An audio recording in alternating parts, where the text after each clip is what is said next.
15 વર્ષથી પાલેજમાં જૂના અને જાણીતા computer, laptop, CCTV camera service, printer repairing તેમજ નવા અને જૂના કોમ્પ્યુટર લે વેચ કરનાર. એડમિશન ફોર્મ તેમજ તમામ સરકારી ફોર્મ ઓનલાઈન ભરી આપવામાં આવશે.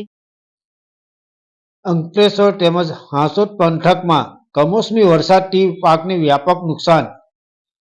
ડ્રોન વિડીયો આકાશી નજારા વડે ધરતીના તાત પર આવેલી અંધારી આફતના ભયાવહ દ્રશ્યો, ખેતરમાં ભરેલા પાણી, રોડ પર પાથરેલા ડાંગરના નુકસાનના દ્રશ્યો સામે આવ્યા હતા.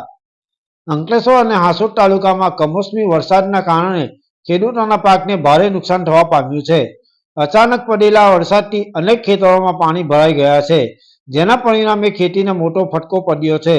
ડ્રોન કેમેરા દ્વારા લેવાયેલા દ્રશ્યોમાં કપાસ, તુવેર અને કઠોળના પાકને થયેલું નુકસાન સ્પષ્ટ દેખાય છે. ખાસ કરીને રસ્તાઓ પર સુકવવા મૂકેલી ડાંગરનો પાક પણ વરસાદથી પ્રભાવિત થયો છે. ખેડૂતોના જણાવ્યા અનુસાર ખેતરોમાં સુકવવા મૂકેલી ડાંગરની ચોરી વરસાદથી પલળી જતા અનાજ બગડી ગયું છે. આના કારણે ઘણા ખેડૂતોની મહેનત અને ખર્ચ નિરર્થક સાબિત થવા પામ્યો છે. યાકુબ પટેલ, ભરૂચ.